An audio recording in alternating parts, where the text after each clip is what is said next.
Глава КБР Арсен Каноков неоднократно подчеркивал важность свободного, комфортного и безопасного передвижения по республике. На сегодняшний день в Кабардино-Балкарии ремонтируется более 60 автодорог регионального значения. Часть работ уже завершена. Все объекты инспектирует специальная комиссия Госкомитета по дорожному хозяйству. В ее состав входят и представители районных администраций. Об обновленных трассах Терского района Осман Казаков.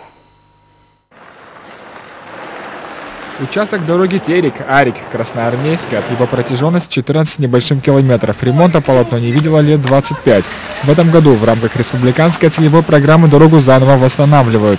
Ремонтом занимаются подрядные организации города Майского и Урвани. На эти цели из казны республики выделено более 70 миллионов рублей. У нас сейчас в работе находится порядка 66 объектов. Мы занимаемся сейчас ремонтом автомобильных дорог. В программе у нас также имеется значительное количество ремонта мостов. И также выполняем работу по устройству новых дорог и по ремонту существующих подъездных дорог к кладбищам. Сейчас здесь идет окирковка асфальтобетона. Старый снимается и размельчается. Полученный материал будет укладываться в качестве основы.